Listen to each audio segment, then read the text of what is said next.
In the bustling heart of Abule, a city known for its towering buildings, narrow alleys, and the unending hum of life, lived Kemi, a 16-year-old girl, with a voice as captivating as the night sky.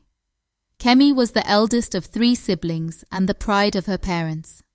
Her father, Mr. Oladayo, was a respected civil engineer, while her mother, Mrs. Oladayo, was a stern but loving mathematics teacher. From a young age, Kemi knew she was different. She felt it in her bones, especially when she sang.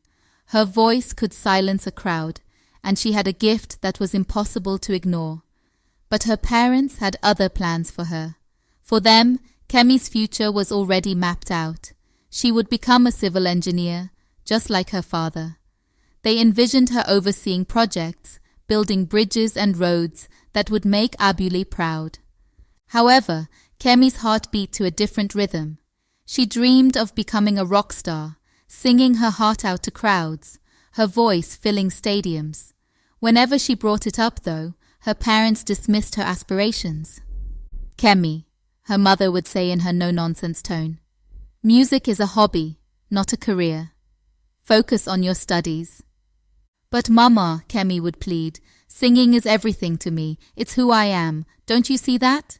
Her father would shake his head, offering her a small, patient smile. "My dear, do you think music will put food on the table? Civil engineering is a respected profession.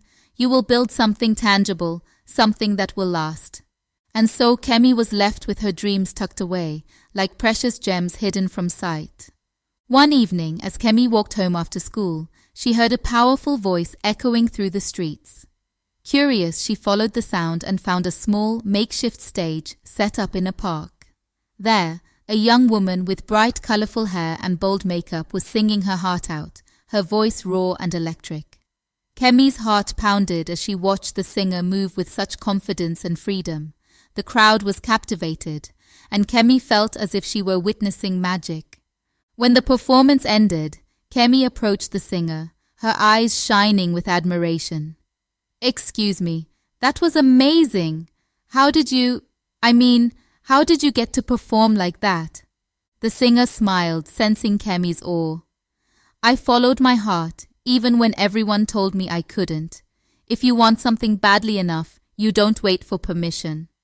That night, Kemi lay in bed, wide awake. Her heart was alive with a burning desire to sing, to make her voice heard, but she knew her parents would never understand. The following morning, as she helped her mother prepare breakfast, Kemi decided to try one more time. "Mama," she said hesitantly, "I've been thinking, I really want to sing, like, professionally.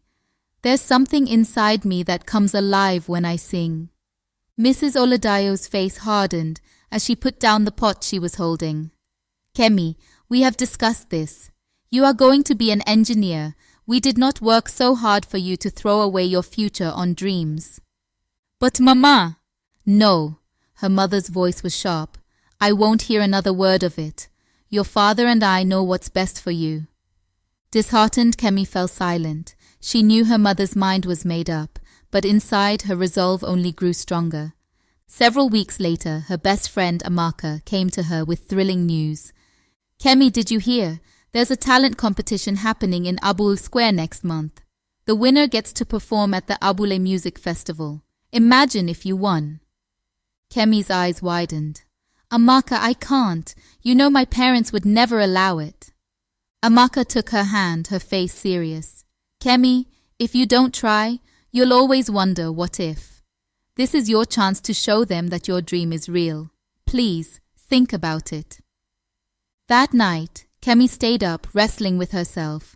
Her heart and her mind were in a fierce battle, but in the end, her heart won. She decided to enter the talent competition. In secret. For weeks, Kemi practiced in the hidden corners of the city. She wrote a song that was raw and honest, pouring her emotions into every word and melody. Amaka was her biggest supporter, helping her prepare and keeping her spirits high. Finally, the day of the competition arrived. Kemi's nerves were buzzing as she watched the other contestants perform. The crowd was lively and the stage lights glinted brightly, adding to the excitement. As her turn approached, she felt her heart racing. What if she failed? What if her parents found out? Just then, a marker appeared by her side. Kemi, you've got this. Remember, this is your dream. Kemi took a deep breath and nodded. As she stepped onto the stage, the audience fell silent. She gripped the microphone, closed her eyes, and began to sing. Her voice was powerful and filled with emotion, rising and falling like a river. She sang of her dreams, of feeling trapped, of wanting to be free. Her voice soared, capturing the crowd's attention, and for a moment, she felt as though she were flying. As she finished, there was a moment of stunned silence before the audience erupted in applause. Kemi opened her eyes, her heart swelling with pride. She scanned the crowd, her smile fading as she spotted her parents standing near the back, their faces a mixture of shock and disapproval. After the show, Kemi slipped backstage, her hands trembling. She knew she had to face them, but the thought filled her with dread. Just then, she heard her father's voice behind her. Kemi, he said quietly. She turned around, meeting his gaze. His expression was unreadable. Daddy, Kemi began, but her father held up his hand, silencing her. Kemi, we raised you to respect our wishes, to follow the path we set for you, he said, his voice stern. And yet, you disobeyed us. Her mother's voice joined in, softer but equally hurt. Do you have any idea how embarrassed we felt, seeing you up there? This was not the future we wanted for you. Kemi's eyes filled with tears, but she squared her shoulders, her voice steady. Mama, Daddy, I know you want what's best for me, but this is who I am. When I sing, I feel alive. I'm not just following a dream. I'm following my calling. Her father's gaze softened, but only slightly. Singing is not a profession, Kemi. It's a risk. Do you think your voice alone can build a life for you? Before Kemi could respond, a voice interrupted. It was the talent show host, holding a certificate and grinning widely. Congratulations, Kemi. You've won. You'll be performing at the Abule Music Festival. Kemi's heart skipped a beat. She accepted the certificate, her hands shaking. Turning to her parents, she whispered, Please, just come to the festival. Give me one chance to show you what I'm capable of. Her parents exchanged a long, weary look before her father finally nodded. One chance, Kemi. We'll be there. The night of the Abule Music Festival arrived, and the city square was packed with people. Kemi's parents stood near the front, watching the stage with anxious eyes. As Kemi stepped up, her heart was pounding, but she drew strength from the crowd, from Amaka, and most of all from herself. She began to sing, and her voice was filled with all the love, hurt, and dreams she had held inside. Her song spoke of yearning, of the courage to defy expectations, of breaking free from a life that was not her own. The crowd was silent, enraptured by her voice.